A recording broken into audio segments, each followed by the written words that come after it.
And welcome. So this is going to be the start of the reinstall of this motor. As you can see, we got it on our cherry picker, just getting it up to the height. We went through and zip tied off and moved as many wiring harnesses out of the way as we could. Moved and zip tied up all the wiring harnesses that were around the bell housing out of the way again, just trying to get this thing so we can, as least interference as possible, to hopefully just kind of drop this thing in here and get it to seat. So the goal is to get it to rest on the motor mounts. Stop, that's high enough. Get it to rest on the motor mounts and then push it in place and get it to mate back up via its dowel pins on the transmission. Once we've gotten it that far, it'll be perfect. We can then start putting bolts back in the bell housing. That should draw it back into an alignment enough where we can get our bolts back into our motor mounts. But we're going to work on this, and hopefully when I bring it back, we'll have a motor in here. But I'll chat to you in a bit. Bye. And welcome back. So trying to get this engine in here, and as you can see, things have escalated a little, and I'm not filming it because it's taking too much coordination between going up, down, left, right, center. We went ahead and took the roof off this time just to get some extra room to work, as you can see. That way we can go as high up with the cherry picker as we want to kind of try and drop this thing in here and wrestle it in place. So the difficulty that we were running into was getting it to get the right angle in here to get it to line up onto the mounts, and then be able to push it forward and get the dowel pins to mate into the transmission. That's been the difficult piece of this. So what I went ahead and did is I didn't remove it, but I took the two side motor mount bolts off of this side. You can see I just picked that motor mount up and then pushed it back. You can see the bottom one is a bolt hole, but the top one is slotted. Now normally, you know, if it wasn't for this front diff being also bolted into part of the motor mount bracket as well as being a bracket on the transmission, then typically you could just, you know, have your motor mounts mounted on the side of your engine and just kind of lower it in there, get it to mate at the transmission, and then finally seat everything down. And I know that's oversimplifying kind of the process, but what we did here was, my hope is by pushing this passenger side motor mount off to the side, that now give us a good couple inches of extra space that we can kind of rock left to right, along with being on the cherry picker, being able to push it up and down again, just trying to, you know, kind of finagling it and wiggling it and so on and so forth, just to be able to get this thing to mate back up. But we're gonna keep at it, and like I said, getting it out right now is at least proven to be immensely easier than getting this back in. And a lot of this is, you know, if it wasn't for if this was a two-wheel drive unit, we'd have a little extra free play to play with, because we wouldn't have this, you know, front diff and everything else, front diff and axle and everything else getting in our way, and that driver's side motor mount would be easier to deal with. But we're gonna try this. Hopefully it gives us what we want. And the reason why I didn't take that mount out completely is, once the engine's in there, it was doubtful there was going to be enough space to put that bracket back on. So hopefully by sliding it backwards, it gives us the space we need, and then once we get the engine in place, we can just slide that motor mount into position and put the bolts back in. But we shall see. Bring you back in a bit. Bye. And welcome back. Well, it's in its home. Did I film it? No. Would it have been safe for YouTube guidelines? Absolutely not. That's why I didn't film it. But I can say, you can see that things escalated. We've removed the hood, which opened up the sky, as you can see. Made it a lot easier for us to adjust where we had our pivot point for our main chain. We were on the third hole back. We're now on the fourth hole back. Couple that with having a 2x4, using it for leverage between the open section of the grill here, between this front cross brace frame to one of the basically lower timing cover studs for the air conditioner, and kind of use that to help lever the engine and hold it in place, while at the same time underneath with a jack to help jack the front of the motor up a bit more slightly, and grabbing hold of the exhaust manifolds, from basically laying on your back underneath, grabbing hold of the exhaust manifolds to basically help guide the engine where it needed to be. Once along with that, the other thing that did help is that we were looking at earlier was taking that passenger motor mount loose, not off, but loose. Just leave it loose and kind of push it off to the side, and couple all that with also using a floor jack from underneath, basically having one person on the bottom working to get the engine in place, another person up top operating the crane, plus operating, like I said, that additional 2x4 to help shimmy the motor around. Finally got it to where it was close enough to line up with the dowel pins in the transmission, and then we got to 2 bottom transmission bell housing bolts in place, and then worked on getting the 4 bolts for each motor mount. If you remember, we took the 4 bolts off of the block for the motor mount and left the base of the motor mount in place. So then it was about another, probably about another hour and a half or so of fidgeting with the engine ever so slightly to get those bolts to line up. But like I said, it's doable. It is a pain. It does go in a lot rougher than it comes out, just FYI. But now that we're in, all the motor mount bolts are back in place, all the bell housing bolts are back in place, so we can now just take pressure off of our cherry picker and get it out of here. So you'll also notice that we also removed the front latch. We did mark with a Sharpie so we can get it back in the same statement, our same area or position. The same thing with the hood. You can probably see these black Sharpie marks over here that we made around the bracket in order to just make sure that we get it back into alignment. And at this point in time, we can drop this cherry picker and finally get it out of our way. And what it is at this point is getting the torque converter to flywheel bolts in place.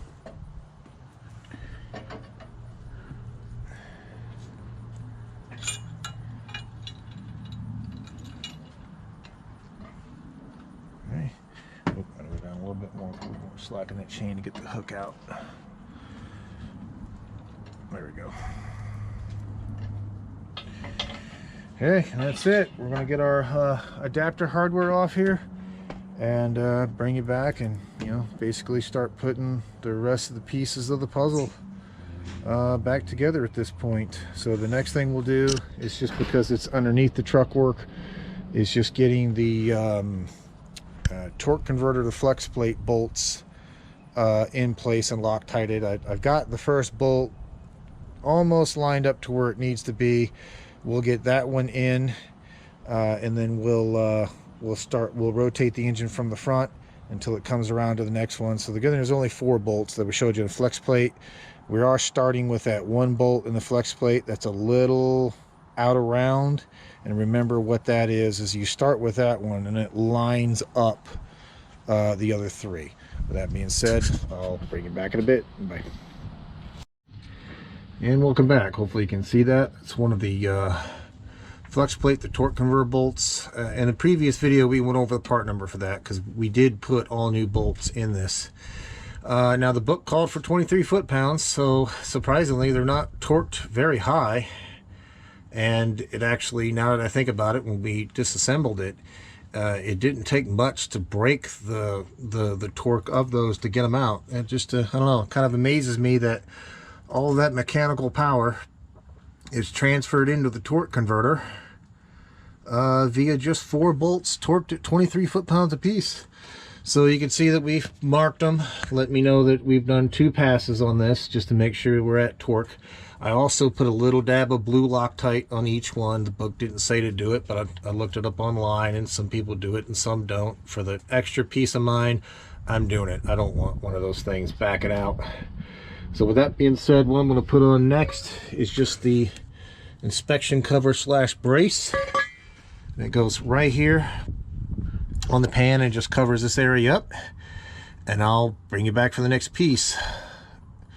Thank you much. Oh, and like I said, it wasn't too terrible to do. Like I said, if you start with that one odd looking misshapen hole, that does line up the other 3, because we were able to actually tighten this one, rotate the engine over, and the other 3 lined up beautifully. So that is the trick on that one. So that being said, I'll let you go and bring you back. Thank you much.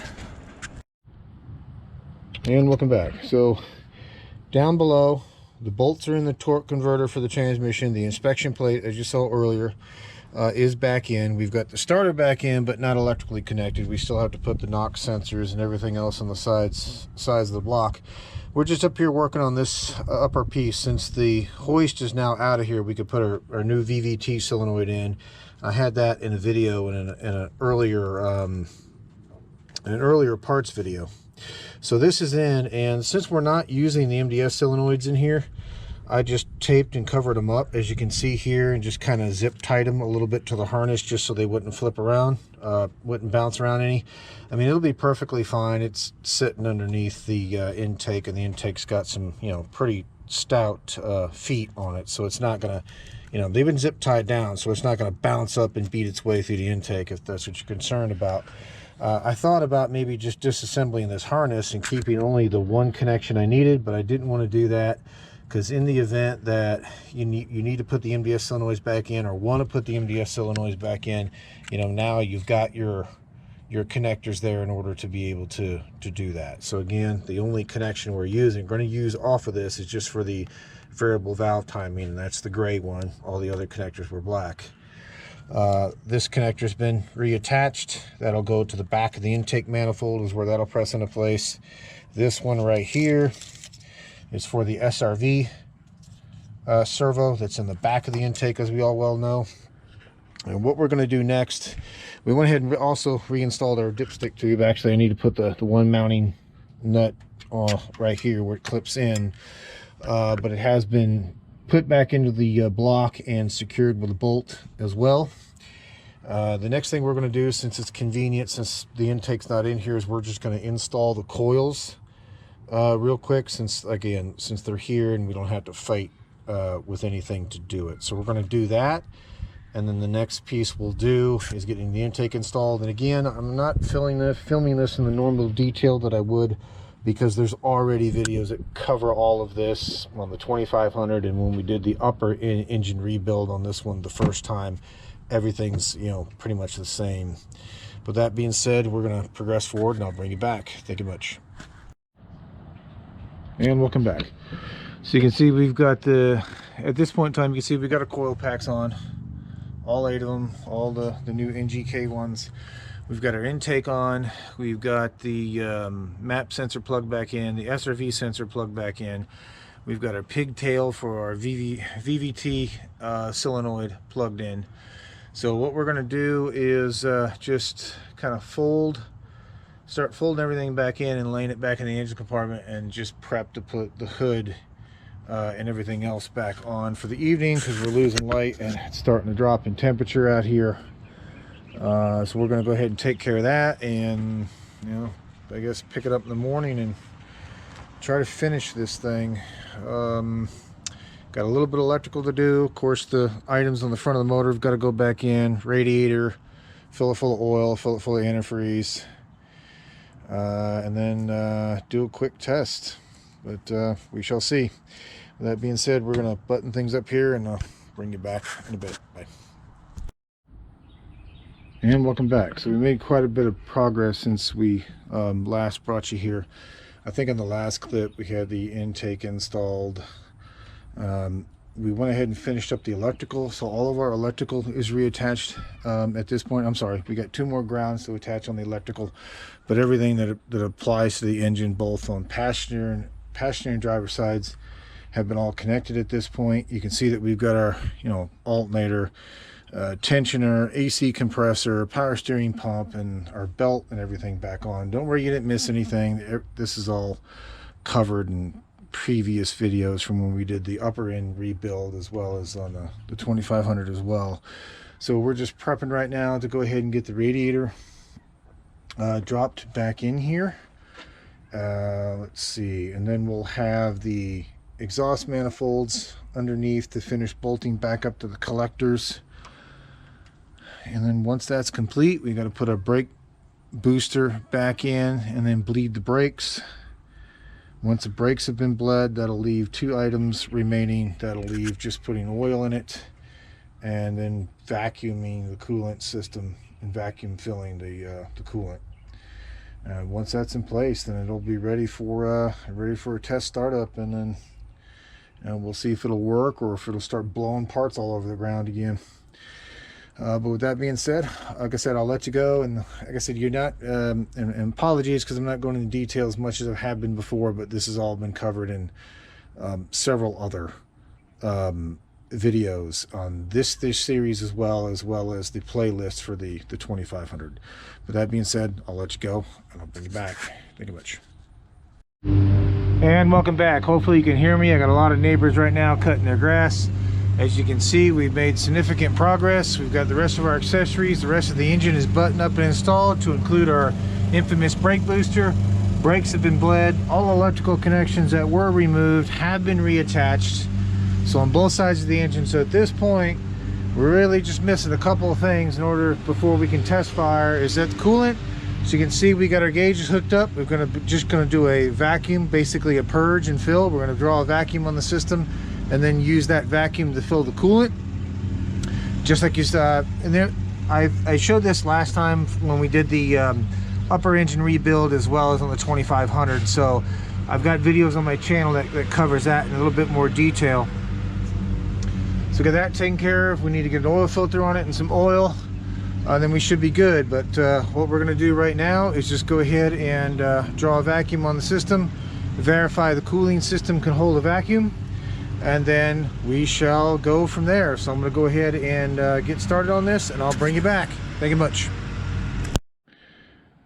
And welcome back. So we're good. We purged and filled our cooling system, and when we do the initial startup, we'll have a spill-proof funnel here with some additional coolant on it, just to help it alleviate any extra air pockets that may be in the system. We got a nice fresh oil filter down there at the bottom, dated, with a description also written on it saying just initial break-in, because obviously it's a new engine. Well, I shouldn't say new engine, but a lot of new internals. After 500 miles, it'll have to be you know, drained out and serviced again just for initial break-in procedure. So that is it. We are done. We are in. Everything that needed to be put back has been put back. All the electrical connections have been made. Now I'm not going to do the initial start on this particular video, because we're into day 2 and we're running out of our daylight again. And before I do the initial startup, I want to get the battery in here, hook a scan tool up, see if it sees any codes, like it thinks something is disconnected, you know, that we know that either is or isn't. Basically just double checking our electrical connections, and then we'll do a nice clear all codes just to flush the system. And we'll do the same thing we did last time. We've got the fuel pump fuse pulled. We'll crank it over a couple of times until we start to see oil pressure. Once we see oil pressure, then we'll put the fuel pump fuse back in, let it prime the fuel rail, and let it rip, and you know, see if all this was worth it and did what we needed it to do. But at this point, the only connection that has been made is for the idle air temperature sensor, and that is on the intake pipe, which is not currently installed. So we'll go ahead and take care of that.